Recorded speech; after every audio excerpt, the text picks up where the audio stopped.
Hi. Hi again. Adolph Saphir, page 134 of The Divine Unity of Scripture. He's just spent some time recounting how harmonious the 27 books of the New Testament are and how continuous they are with the revelation of the Old Testament.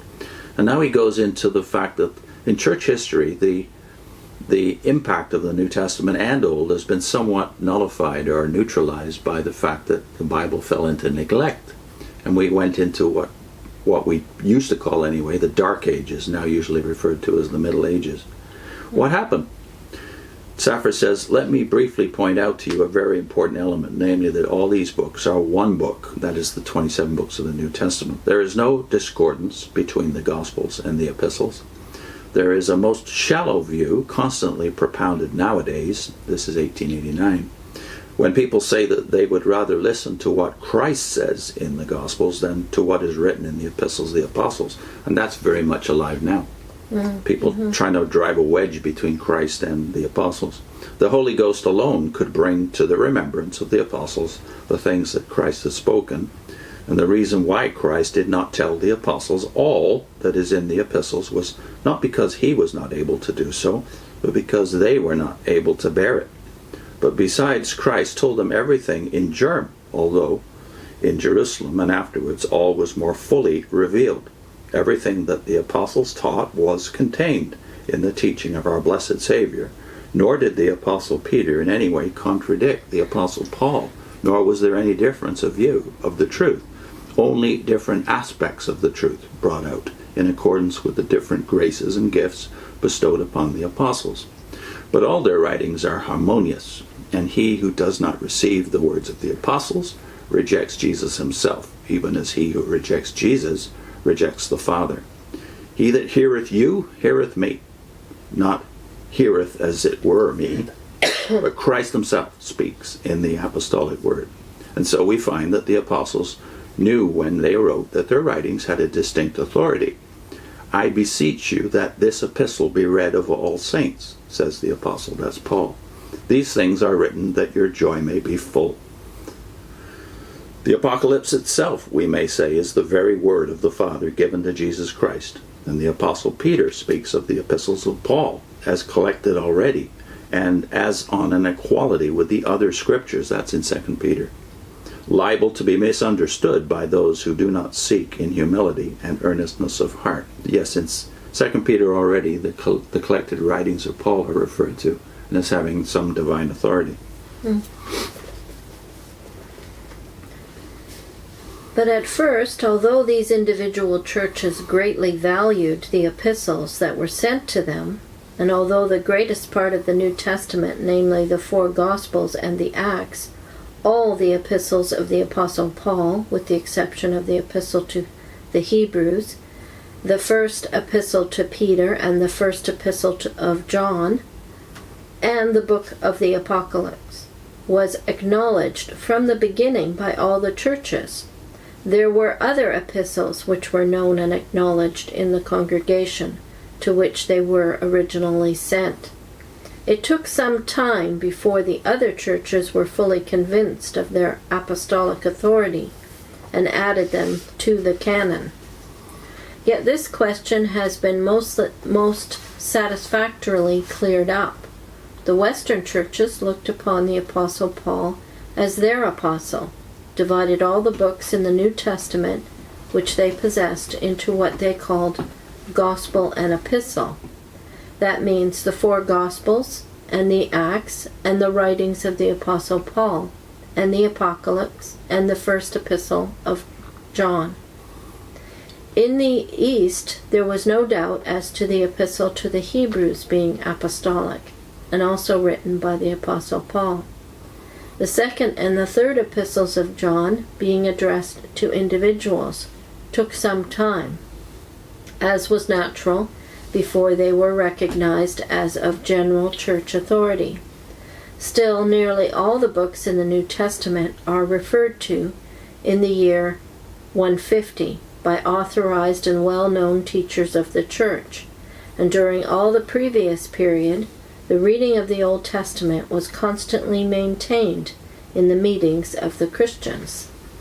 So it's true that by about 150, according to the writings of the Apostolic Fathers, at least 22 of the 27 books were acknowledged by the larger churches in the Roman Empire, even though there had been no official decree about the canon. That was to happen soon, though, because of the influence of heretics like Marcion. So it is acknowledged here that Hebrews is one of the contested books, and that's probably because it didn't have the name of the Apostle Paul in it. So it continued to be contested.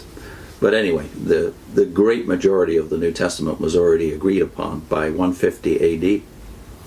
And now I come to a point where it is necessary to speak plainly, namely that antiquity has no authority to us as regards matters of faith, because immediately after the death of the apostles there was a most marked deterioration in all the churches. Notice he doesn't say apostasy, he says deterioration, so that when we compare the writings which were produced immediately after the death of the apostles with the writings of the New Testament, there is not the slightest difficulty in perceiving that we are breathing a very different atmosphere.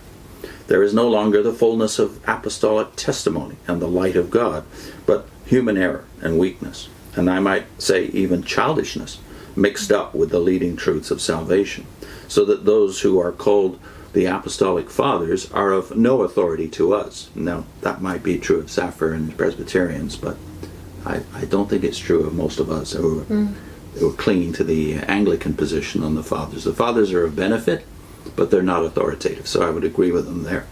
And although they were diligent, that is, the Apostolic Fathers were diligent in reading the Old Testament and fully believed in its divine authority, they did not fully understand it, for the simple reason that from this very early period there began that deterioration which afterwards developed in the papacy. They did not know Christ as our only righteousness, but looked upon him rather as a new lawgiver, so that the Old Testament was viewed by them as a preparatory law, and the New Testament as the real law. Even the sacrifices they did not understand in their typical meaning. The great importance of the Old Testament to them was that it furnished proof of the divinity of Jesus, because it foretold his coming, and also because the whole ancient church was clear upon this point. It foretold the return of Jesus. That was the point most deeply impressed upon their minds and upon their hearts, and therefore we find more quotations from the book of the Apocalypse in the first 4 centuries than from any other book. Most melancholy is it to note how from the 4th century to the time of the Reformation the glimpses of light, of truth, and of evangelical liberty are exceedingly rare. It happened to the church as it happened to the Jews. The Jews had the Word of God, but they made it void by the traditions of the elders. The Jews had revealed in the Old Testament righteousness by faith, but they sought a righteousness by their own works. The Jews not merely thought that they could keep the law, but they thought they could do more than keep the law, and therefore invented works of supererogation. Exactly what happened to the Jews happened to the church.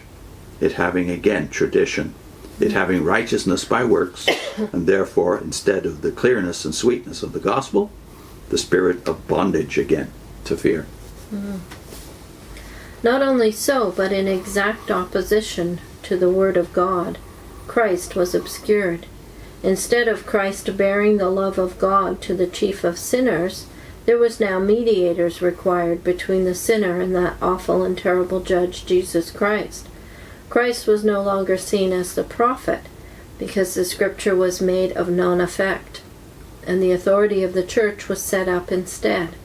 Christ was no longer seen as the priest, for if Christ is the priest, he is the only priest, with the exception of all believers who are a priesthood in him. His sacrifice, as complete, requires no renewal or supplementation. Christ was no longer seen as the king.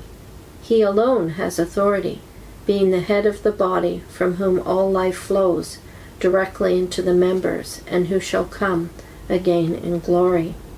The Church of Rome said, "Lo, I sit as a queen, and am rich and powerful." And it sought to establish a church kingdom, which is a contradiction in terms. Of course, blessed be God, there were many who believed in Jesus during these periods. There are many glorious teachers in the church. There were many glorious teachers in the church.